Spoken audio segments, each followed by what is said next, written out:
একদিন এক মজলিসে হযরত লোকমান হাকিম রহমাতুল্লাহ আলাইহি মানুষদেরকে হিকমত এবং জ্ঞানের কথা শোনাচ্ছেন।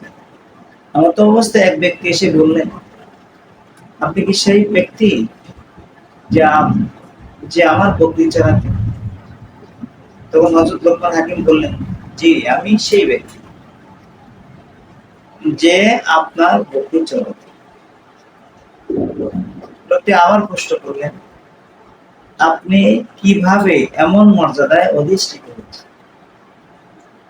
তখন হযরত লোকমান হাকিম রহমাতুল্লাহ আলাইহি বললেন, আমি 9টি কাজ করার কারণে আল্লাহ তাআলা আমাকে এই মর্যাদায় এমন মর্যাদায় অধিষ্ঠিত করেছে। সেই 9টি কাজ হলো এই। ১ নম্বর, আমি সর্বদা আমার দৃষ্টিকে অবনত করে রাখতাম অপর নারীর।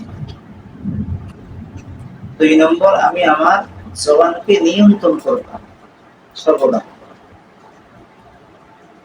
৩ নম্বর, হালাল রিজিকে সন্তুষ্ট থাকতাম।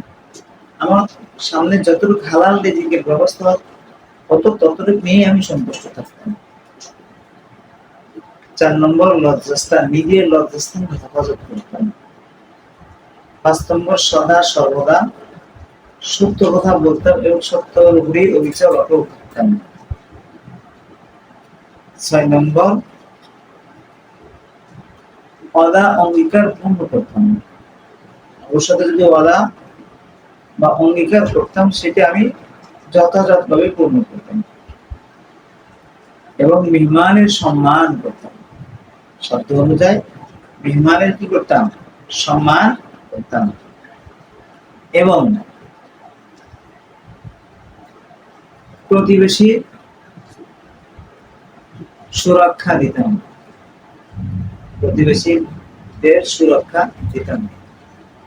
এবং ৯ নম্বর, অনর্থক কথা ও কাজ কর্মকে পরিহার করতাম।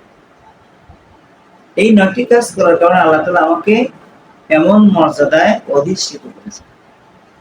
আপনারাও যদি করেন আপনাদেরকেও আল্লাহ পাক মর্যাদা দেবেন। বহুত সুন্দর দামি দামি কথা। যে কাজগুলো, যে গুণাবলী, দামি গুণাবলী অর্জন করার কারণে আল্লাহ তাআলা হযরত লোকমান হাকিমকে হাকিম এর মর্যাদা দান করেছেন।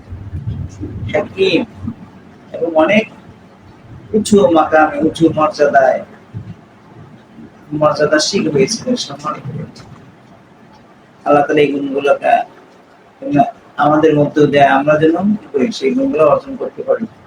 গুণগুলো অর্জন করার বিনিময়ে যেন আমরা লোকমান হাকিমের মতন মর্যাদাশীল হতে পারি। আল্লাহ তাআলা সবাইকে